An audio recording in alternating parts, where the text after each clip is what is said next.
Assalamualaikum Football United, ringan amatiran ala gue. Kali ini gue ingin review pertandingan Piala Dunia Qatar perempat final, 2/4 final terakhir hari ini.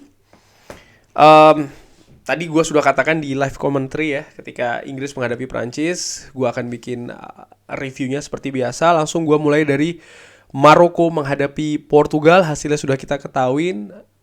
Portugal secara mengejutkan disingkirkan oleh kejutan Maroko. Kejutan Maroko ini berlanjut ya, di mana sebelumnya mereka menyingkirkan Spanyol. Kali ini berlanjut, mereka menyingkirkan tim yang lebih diunggulkan lagi, yaitu adalah Portugal dengan skor tipis 1-0. Setelah sebelumnya ketika menghadapi Spanyol, tentu saja pertandingan ini sampai dengan adu penalti. Kali ini menghadapi Portugal selesai 90 menit. Dan menurut gue luar biasa. Bagaimana jalannya pertandingan menurut gue, sekali lagi ya, ringan amatiran, gue melihat Maroko tampil seperti sebelumnya. Artinya mereka tampil solid di belakang ya, lini belakang dan juga lini tengah, dengan memanfaatkan transisi yang cepat. Mereka punya kemampuan untuk melakukan hal tersebut. Sekalipun tadi di pertandingan menghadapi Portugal ada dua pilar di lini belakang dari Maroko, yaitu adalah Nayef Aguerd dan juga Mazraoui. Mazraoui ini tidak bermain. Tadinya gue sempat berpikir bagaimana nih kualitas dari lini belakang Maroko, apakah akan sama seperti pertandingan sebelumnya? Ternyata iya, tetap sama. Bahkan Portugal yang tadinya gue perkirakan dengan Bruno Fernandes, lalu juga Bernardo Silva, bahkan seorang Ruben Neves ini dimainkan dari awal ya, tidak seperti ketika menghadapi Swiss, akan bisa mengkreasi serangan dari Portugal. Portugal menempatkan Gonçalo Ramos yang di pertandingan sebelumnya berhasil mencetak hat-trick, dan juga Joao Felix. Ada beberapa peluang menurut gue di pertandingan tadi tentu saja ya, yang bisa diselamatkan dengan baik oleh penjaga gawang bunuh dari Maroko, ataupun juga ditutup oleh pemain belakang dari Maroko. Cristiano Ronaldo pun tadi juga main, tapi menurut gue tidak begitu banyak membawa perubahan. Ada tadi sempat ada 1 atau 2 kalau tidak salah ya, peluang shot dari Cristiano Ronaldo yang masih bisa diamankan. Tapi kunci dari Maroko mungkin sepanjang turnamen ini adalah bagaimana pertahanan yang sangat solid. Sistem pertahanan bukan hanya para pemainnya saja, tapi juga sistem itu menurut gue, pressing yang dibangun dengan sangat rapi, sangat detail, sangat kuat, sehingga pemain Portugal tadi juga susah untuk bisa berkreasi atau untuk masuk bahkan ke pertahanan dari Maroko. Dan seperti biasa, kalaupun berhasil masuk, kiper bunuh tadi juga sangat luar biasa penampilannya. Ada beberapa save yang dilakukan, save yang sangat gemilang, menggagalkan peluang dari Portugal ya. Nah, tadi di babak pertama bahkan, yaitu tadi dari skema serangan balik, Yusuf En-Nesyri berhasil menyerangkan bola yang menurut gue tadi itu merupakan kesalahan fatal dari kiper Portugal, Diogo Costa, yang maju maksudnya ingin memotong umpan, tapi dia tidak sampai ya. Umpan tadi dari Atiyat Allah. En-Nesyri lebih cepat, lebih tinggi, menghujam bola ke gawang Portugal. 1-0 bagi Maroko, dan setelahnya Maroko bertahan dengan rapat, dengan solid, tapi mereka juga sesekali melakukan serangan balik yang cepat dan juga berbahaya. Hanya saja ketenangan itu menurut gua kuncinya tadi di sana. Ketenangan, mereka sering sekali salah keputusan ya di sepertiga akhir ataupun di kotak penalti, sehingga ya tidak membuahkan gol. Bahkan tadi di menit-menit akhir sempat ada sudah one on one, kesalahan keputusan lagi yang dilakukan. Maksudnya ingin mencip bolanya, tapi Diogo Costa mampu mengamankannya, karena bolanya juga menurut gua nggak jelas itu mau chip, tapi kok nggak tinggi begitu ya, dan justru pas ke posisi penjaga gawang. Dan akhirnya tersingkir Portugal, yang sebenarnya di pertandingan tadi jauh lebih diunggulkan, apalagi melihat raihan sebelumnya menang besar menghadapi Swiss. Tapi ya akhirnya Maroko, tim yang juga di pergelaran Piala Dunia kali ini belum pernah kalah ya. Maroko ini luar biasa. Bahkan sampai dengan saat ini belum ada tim lawan yang mampu membobol gawang Maroko di permainan terbuka. Satu-satunya gol yang tercipta yaitu ketika menghadapi Kanada itu kan gol bunuh diri dari pemain Maroko sendiri. Jadi praktis ini memperlihatkan bagaimana lini belakang Maroko ini memang sangat kokoh, sangat tangguh, dan ini menjadi andalan dari Maroko sampai mereka sekarang berhasil maju ke semifinal. Partai kedua, tadi live commentary, terima kasih yang sudah bergabung live commentary, yaitu adalah Inggris menghadapi Perancis. Di babak pertama langsung saja Inggris tampil terlalu hati-hati menurut gua, sementara Perancis langsung bermain agresif, mengambil inisiatif. Kylian Mbappe dan juga Ousmane Dembele menurut gua pergerakannya sangat aktif di sana.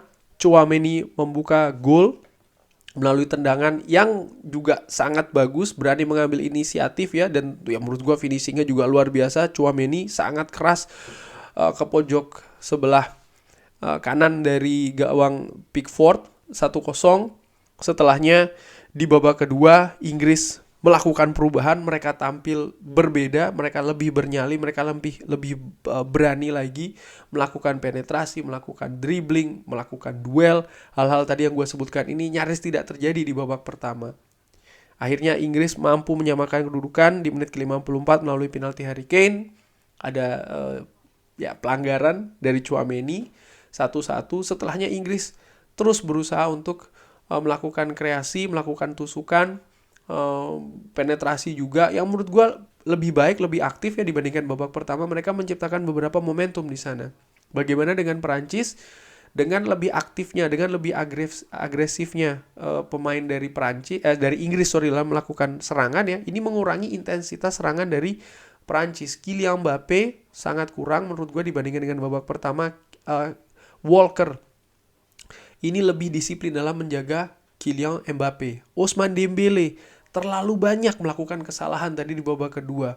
Salah keputusan, salah umpan, itu sangat sering sekali sehingga macet serangan dari Prancis, hanya mengandalkan Griezmann dan juga Tchouaméni.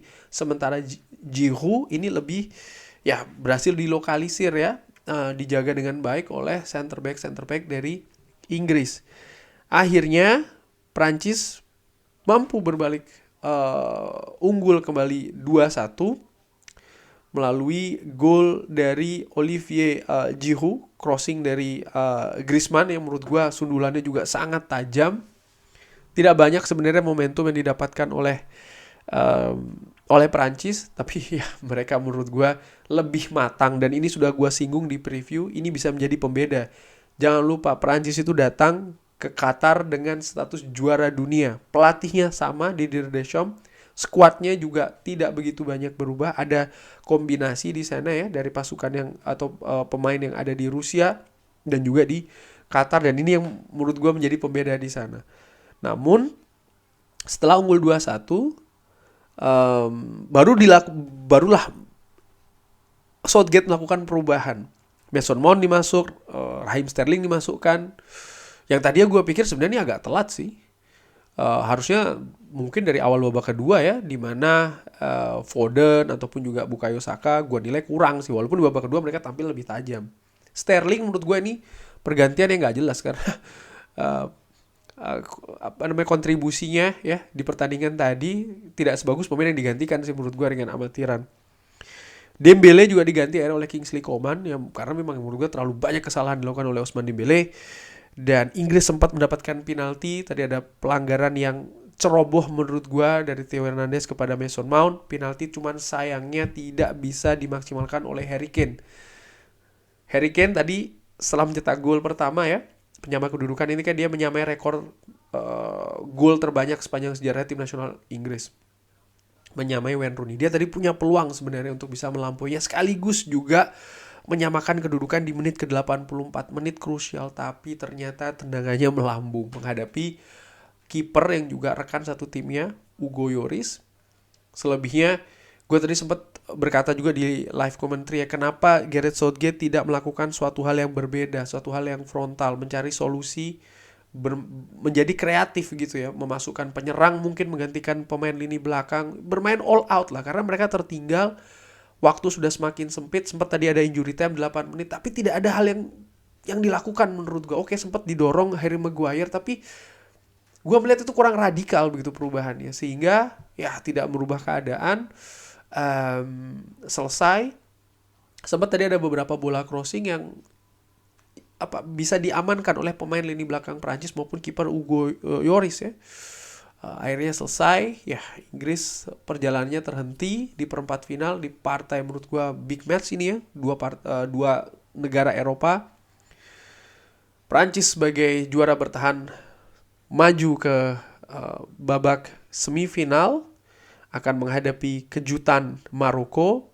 Di partai lainnya, Kroasia akan menghadapi Argentina. Semifinal ini menarik menurut gue, di mana ada dua tim yang di periode sebelumnya bertemu di final. Sekarang keduanya berada di semifinal, yaitu adalah Kroasia dan juga Perancis. Ini menurut gue cukup unik. Kurang lebih demikian review perempat final hari ini.